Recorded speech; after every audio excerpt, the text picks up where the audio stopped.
A little bit about myself. My name is Will Chernland. I'm a 29-year-old. I live and work out of Minneapolis, Minnesota.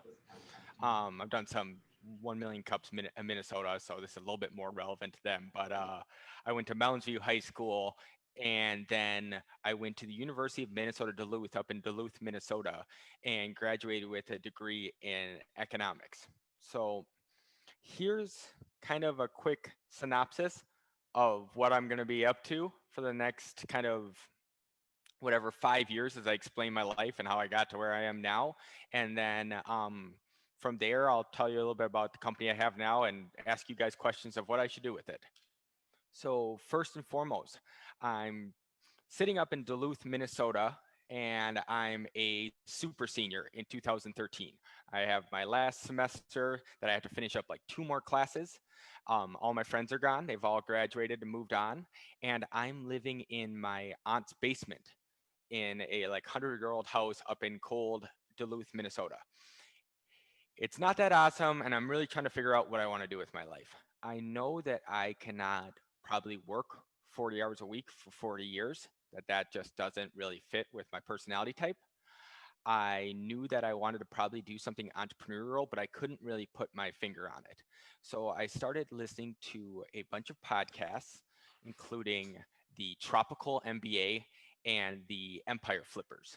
And both those podcasts were all about starting a kind of passive income online business that runs itself. You collect a paycheck and you can live on the beach in, say, Thailand and sip your coconuts while your business runs itself.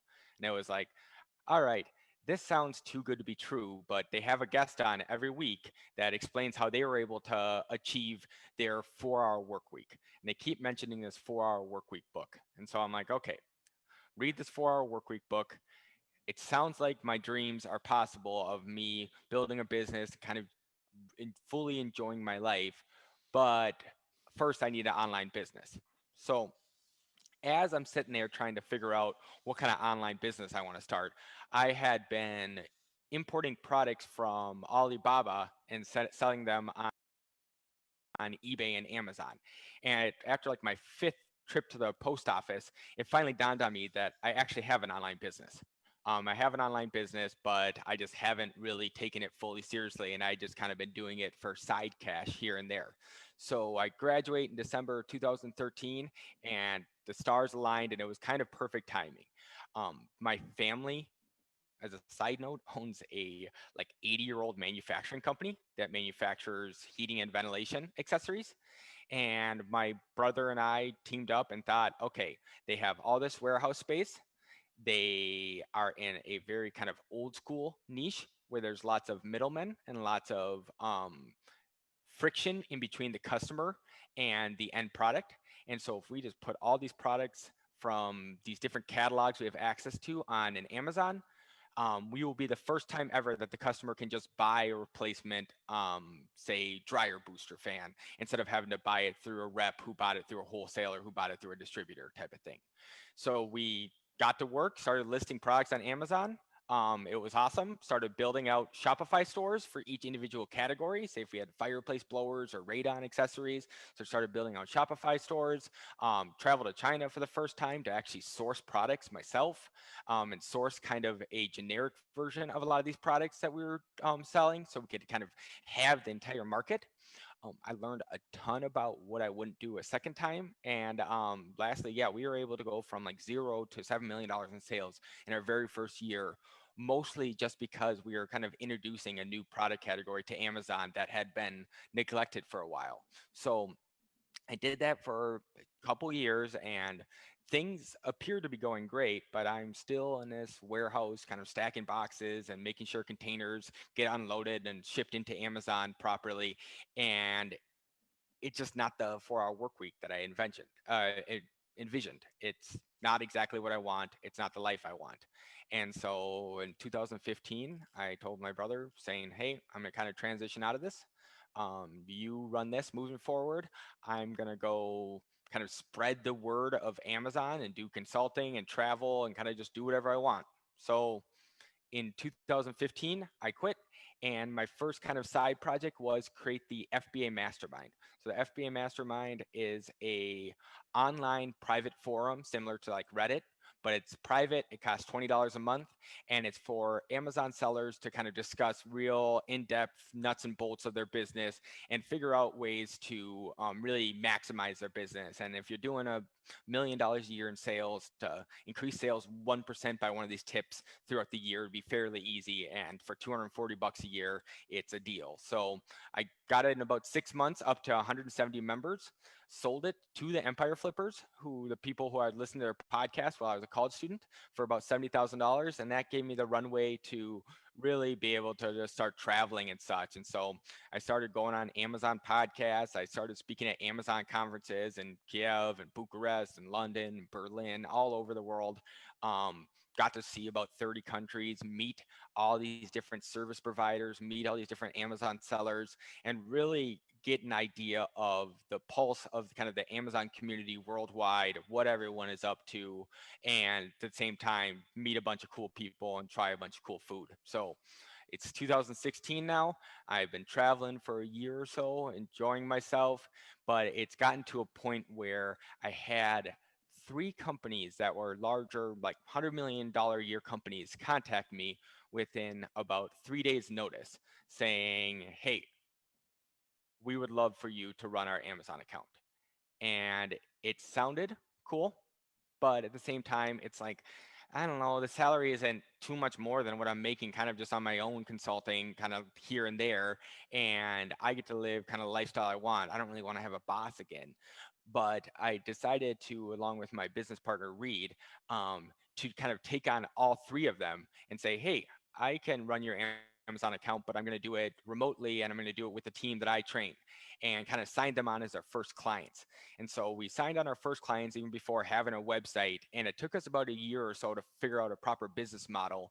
But now we have about 30 companies we work with. We have 10 employees and 3 interns currently, and we help manufacturers sell more on Amazon through keyword research and proper merchandising. So we basically run their Amazon account for them, from figuring out which business model to do, to make sure that we do like the SEO and make sure that their listings show up for as many searches as possible. And then lastly, the reporting and making sure everything runs smoothly and that there's no kind of hiccups along the way. So yeah, it's been growing 100% year over year for the last few years, mostly all organically through just Google ranking.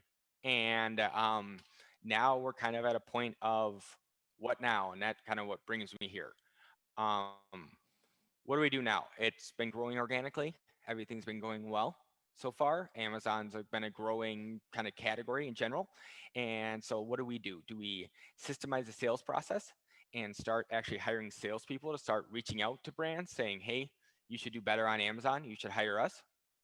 Do we decide if we want to collect the cash now or to grow the business?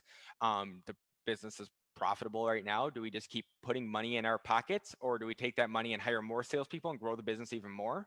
Do we discuss if we want to handle on other online marketplaces? Do we want to handle Walmart.com, or do we want to handle Wayfair.com, or do we really want to focus on Amazon?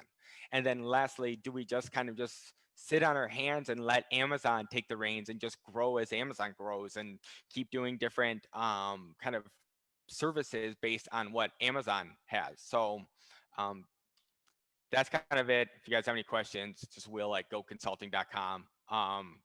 But yeah, here's where I'll kind of leave you guys at for the Q&A. These are the kind of general questions that keep me up at night. If you guys have any answers to this, or if you have any questions about my business in general, I would love to answer it. I don't got any secrets. Excellent. Any questions?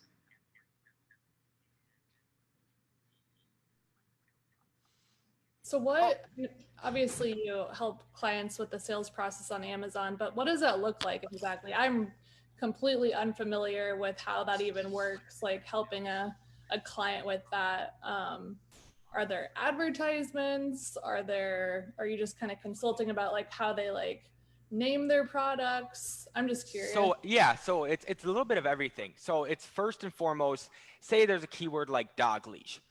Dog leash might generate a lot of revenue. Might generate a lot of keyword searches from people searching dog leash, but someone who searches dog leash doesn't even know what they're looking for. Where if you do like 30-foot retractable red dog leash, every person who searches that is like a customer with their wallet open looking to buy. They're not messing around type of thing.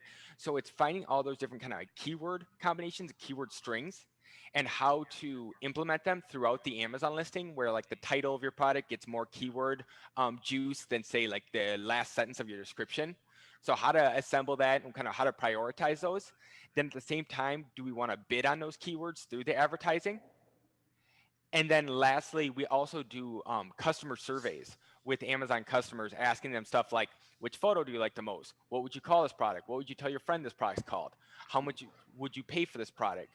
Do you have any questions about this product? So then we can build out kind of the human side of things. So we get the listing in theory to show up for as many searches as possible. Once the searches are there, we've already asked the Amazon customers any questions they might be apprehensive about so that they click add to cart as fast as possible.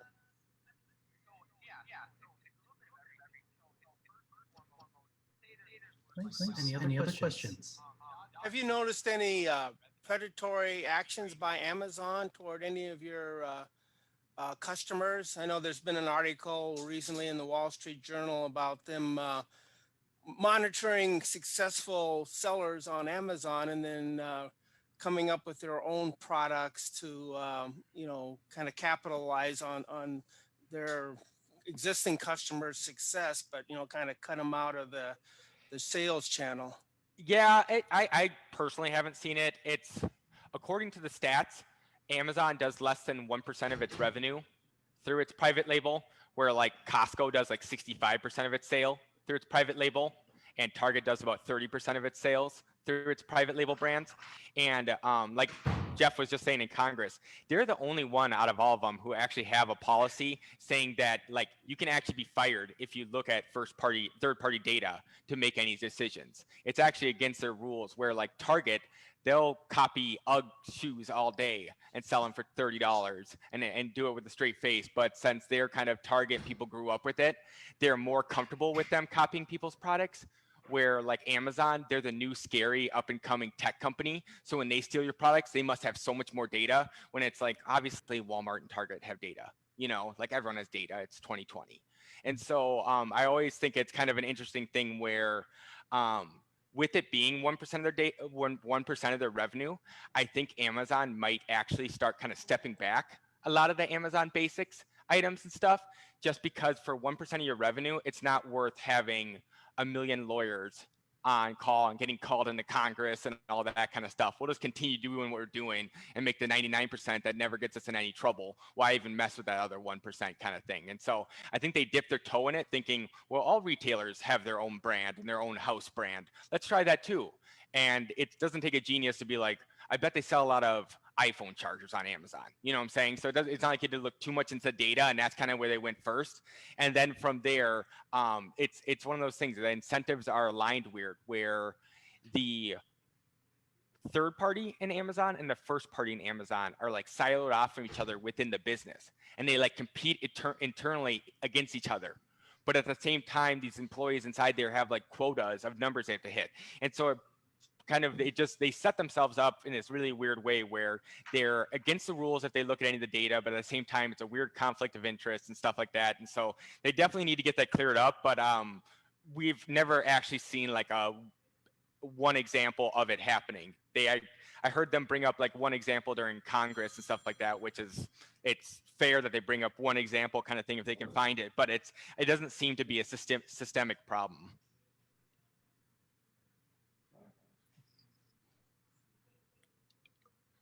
I can ask some more questions. How about sales tax? Is Amazon taking care of sales tax for all their sellers now throughout the United States? So that's technically up to the seller to collect sales tax. So Amazon allows you to collect it and redistribute it very easily.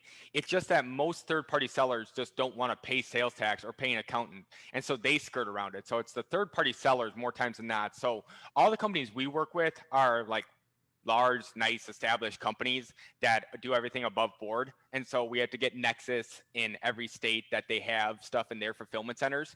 But there's just so many people out there who are looking to sell $20,000 worth of stuff, and they just really don't want to go and figure out how much money they owe the city of Austin in sales tax. And so they just don't collect it. And so that's where kind of they get the bad rap for it, is it's a lot of third parties that don't do that much sales that don't collect it.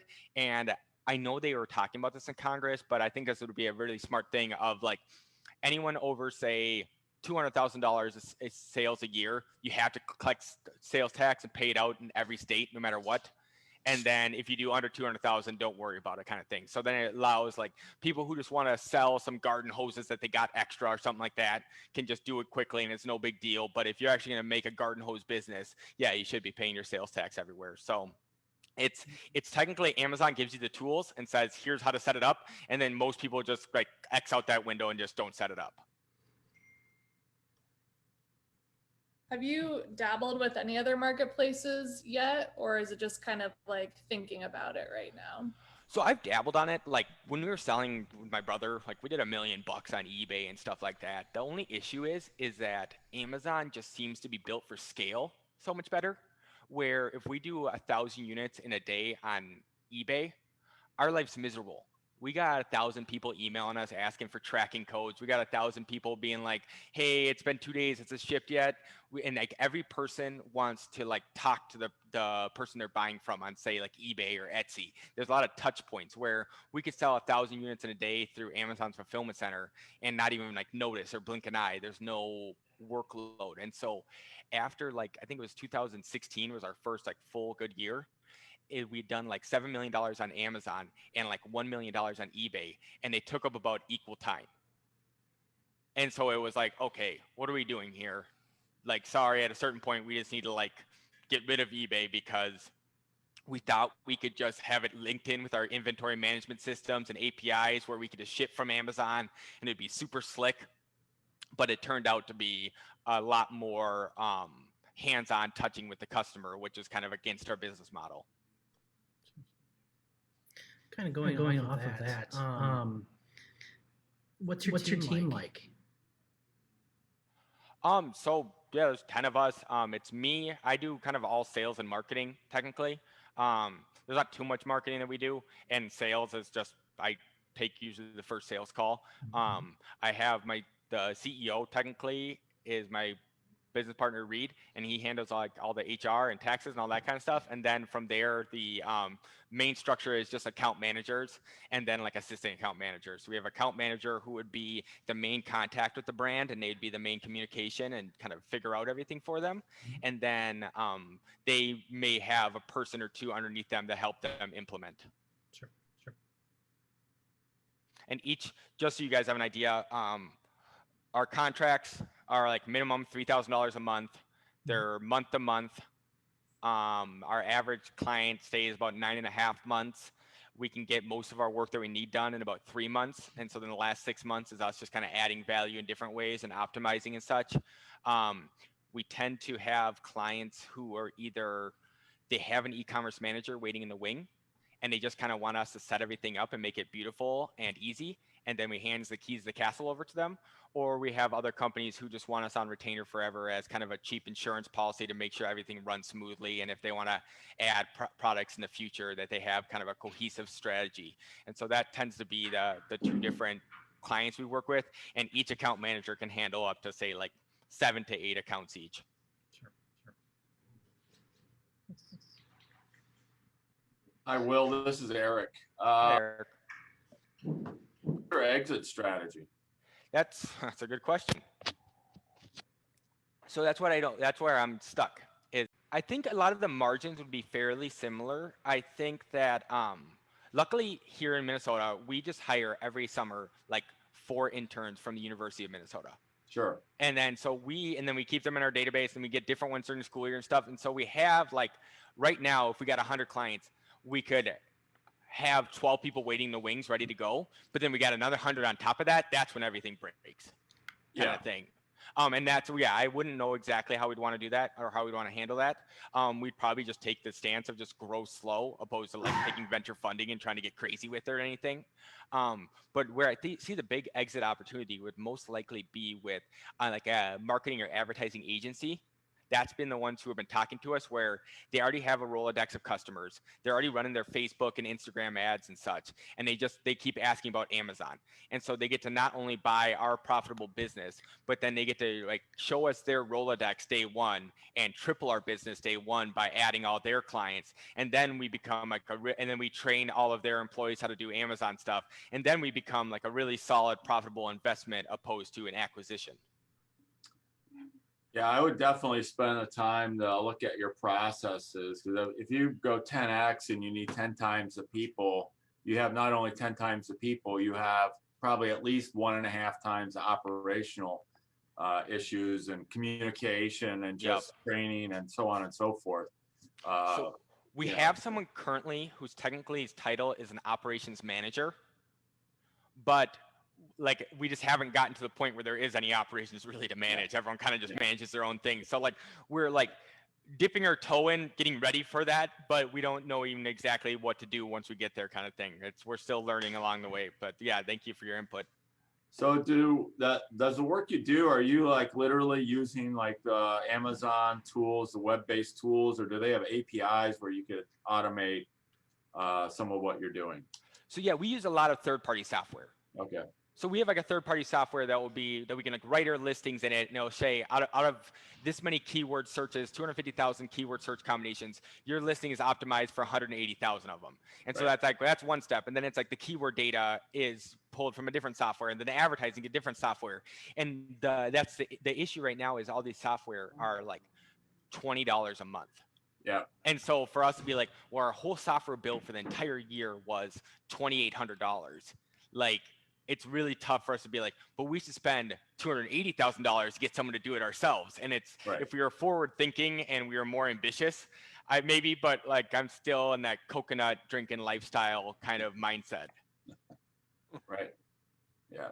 Well, your secret sauce may be in there somewhere, some compromise between writing it all yourself and, automating the use of those other tools. I would be concerned, like as an investor, I would be concerned. I mean, I totally get what you're saying, but as an investor or a possible acquirer, I would be concerned about those tools going away. Yep. So, where am I now? I buy you, and in 3 months, one of those cool tools gets bought, or they close off access to me. Now, what do I do? So you may have to start looking at the key pieces of what that software is doing and just automate or replicate that. That's another thing my business partner keeps bringing up, is trying to get us off all the software and kind of start doing things our own and stuff like that. And some things it works well, some things it's a little bit more clunky. But yeah, that's definitely something I would love to get our reliance off of these kind of third parties in general. Well, good luck. Sounds very interesting. I think you're on a good idea. The first couple steps are definitely behind you. So. Yeah, and it's just to kind of give a little bit more background. One thing that's kind of interesting, this is not by design, is that there's a lot of ex-Amazon people who have companies that compete with us, and a lot of MBA type people, and they tend to do everything automated with software. And so for certain clients that say have 20,000 t-shirts, they can work with one of these agencies for a reasonable price and then get them all uploaded and all that kind of thing. Where we tend to specialize in was we work with a lot of B2B companies going B2C for the first time. A lot of like manufacturers going on there who sell like pool accessories for saltwater pools and like that kind of stuff. And it tends that they really love the idea of like talking to a human being they know. Yeah. A ton compared to what the other agencies they've worked with in the past, where they're like, yeah, I just had some person in India and everything was just kind of pushed through processes, and no one ever like asked me like, is this the proper way to market it or anything like that. And so I don't love the idea that we've slowly tailored ourselves into being kind of the more blue collar hands-on opposed to the scalable business model, but it is one place that we've kind of just slowly found ourselves over time.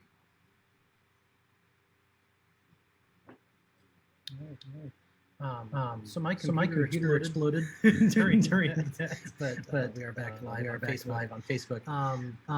I may have missed this during the explosion. But what would you consider your next two or three moves? The next couple moves is, first off, the interns are leaving September 1st. Then we're most likely not going to re-sign our office lease because everyone's working remotely and enjoying it. So it's then getting to that, getting rid of our office and such, making sure all of our processes are tight for everyone to work remotely moving forward. And then from there, 2021 planning of, okay, now we have a solid staff in place. We have a solid idea of how many clients we're going to have and what our growth trajectory is now that we're 4 years old. And honestly, it's probably just giving out more benefits is one of the main things we need to start doing. Is that we have all of our employees are under 26 right now, so everyone's on their parents' health insurance and stuff. And so like figuring out all that HR stuff is going to be, and make sure that like all of our 401k matching is all set up correctly and stuff like that for the future. And then the next thing is just sales prospecting. I've been working on it a bit, but a way to go through Amazon listings and grade them properly based on how optimized they are and how much they need our help. And then figured out a way to, right now, we put them into a spreadsheet and then have someone on Fiverr.com go and find email addresses for people who are reasonable and people who make sense within those companies, and then contacting them with an email sequence saying, hey, you need Amazon help on these 3 listings. Here's where some low-hanging fruit you could achieve today. Do you want to schedule a call with us? And basically figure that out, because technically the cost of a customer's worth like anywhere from say 20 to 30 grand for us. And so we could spend somewhere like 10 grand to acquire each customer, but that just sounds crazy to us. So it's figuring out basically what our customer acquisition cost is and if we're comfortable with it. Very nice. Very nice.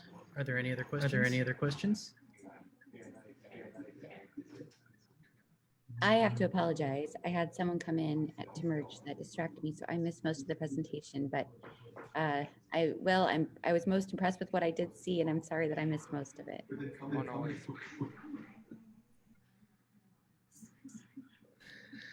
If there are no other questions, I guess I can ask our final question.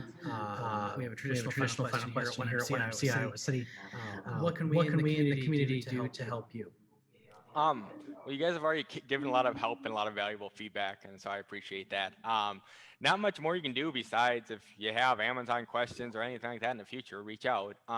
There's just a million questions out there that take you 10 hours to Google and take me 10 seconds to answer. So if you ever have a question like that in the future, for sure, reach out, because I would hate for you to struggle. Nice. Do you have a slide with your contact info, or plug that in? There it is. All right. Everyone get a mental note of that. Take a screenshot. Whatever you'd like to do. I'm surprised most always the first question is why go consulting. So I'm shocked no one's asked that yet. Well, if you'd like to answer that. The domain name was available. Like I was saying, we had a few clients before we had a website, and so we tried snake consulting, shark consulting, every one word noun and adjective we could think of, and goat was available, and we're like, sure, we just need to get going. Yeah. Nice.